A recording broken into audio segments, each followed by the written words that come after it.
enlightened and to learn and to communicate effectively with each other on the benefits and attributes which we would like to bring to the city. We're grateful for this opportunity as we pray in the name of Jesus Christ. Amen.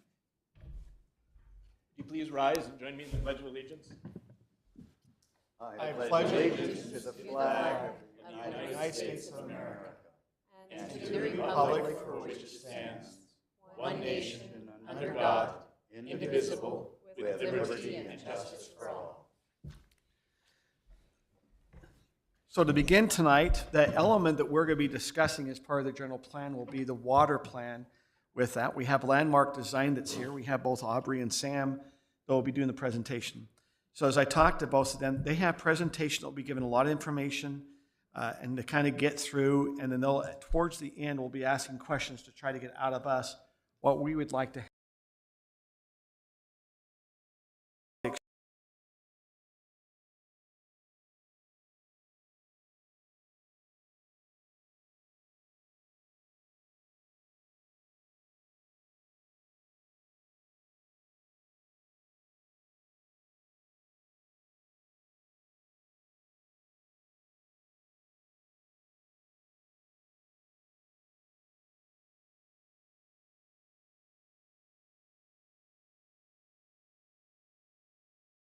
Us guide our conversation tonight around the water plan. So first off, just a reminder that the role of the general plan is to really be an advisory guide to you all. So this is not a regulation, it's not a requirement, it's not an ordinance, but it should be an effective tool in your toolkit to help guide your decisions as policymakers.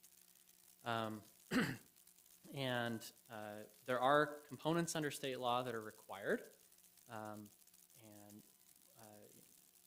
Looking to the last point here, under state law, public infrastructure cannot be authorized or constructed if it does not conform to the general plan. So that's particularly hitting the transportation element. We also have other elements that are required of the plan. And these are the 4 core elements that every general plan is required to have by Utah code. So as we're talking here tonight, we're going to be getting to the water use one. It's got some specific requirements that the state's looking for. Those are things that we can't necessarily deviate from. But I think that, at least with the water plan, it's a fairly, there's some ambiguity to what the state is asking of you. There are more than one way to meet the requirements, so to speak. That will give us some room for discussion. These are kind of the elements that we are anticipating having workshops with you in the future. And we've started with water here tonight, partly because we are under a deadline. At the end of the year, water needs to be adopted. So if there's one that we need to figure out ahead of everything else, we wanted to get this knocked out. And Aubrey has put a great deal of effort into researching water for your community, and I think she's got some great information to share tonight.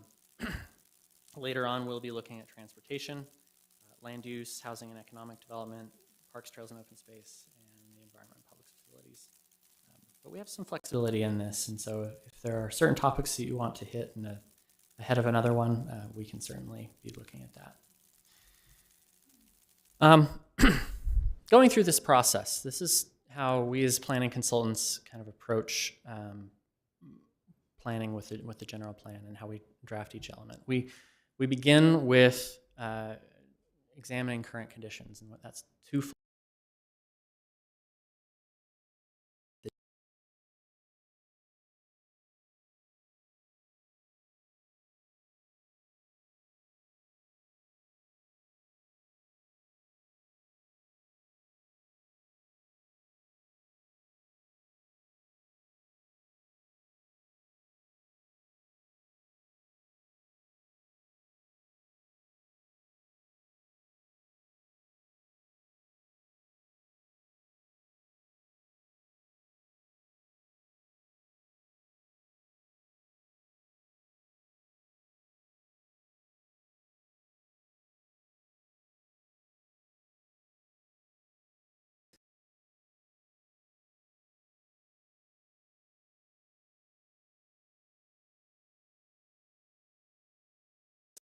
Aubrey's going to first go over some data, the findings, that existing conditions piece for water within Highland City.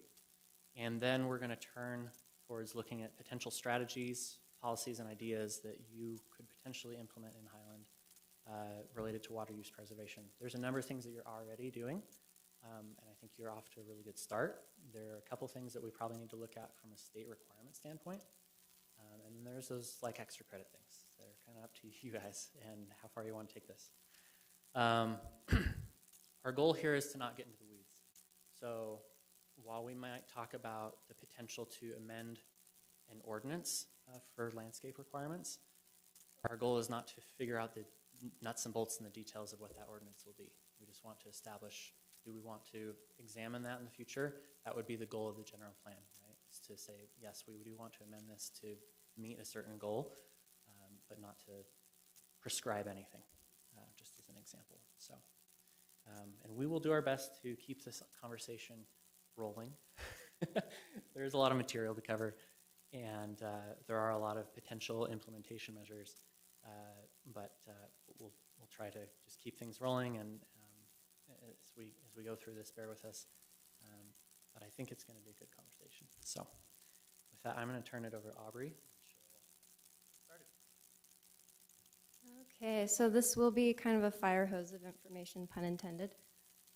First, we're going to establish some context for this newly required element and go through some of what those requirements are. Okay, so this is a new requirement as of 2022, SB 110. It requires most municipalities in all counties to amend their general plans to address how land use planning impacts water use. As Sam mentioned, there is a deadline of December 2025. And then Highland was also awarded grant monies. So we want to make sure that we meet the city grant checklist requirements.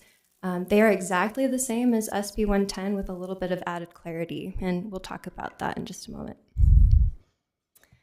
All right, this is the laundry list from the state. These are the requirements. So the first one is the effect of permitted development or development patterns on water demand and water infrastructure. They want you to address that.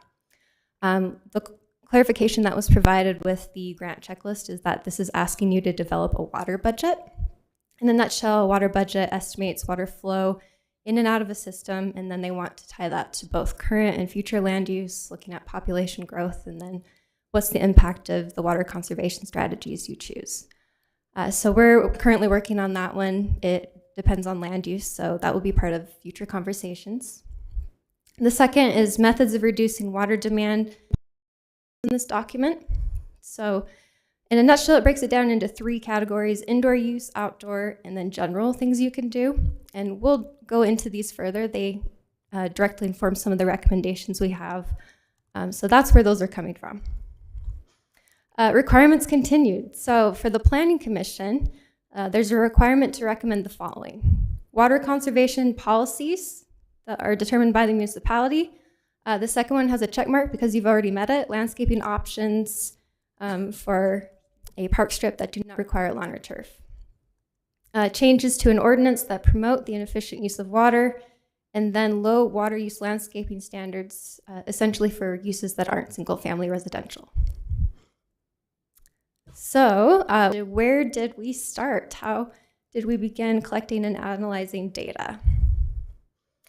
We always start with community insights. What did the community have to say? So in addition to our general plan outreach efforts, I found a survey conducted by USU in 2022 as part of their well-being project. And one of the questions asked residents about their concerns. And one of the concerns for Highland residents was water. So about 8 out of 10 people share a moderate to major concern for the future of the city's water supply. From our general plan outreach efforts, we learned that residents are concerned about the future water supply, but it's not really an immediate or visible threat, so it's not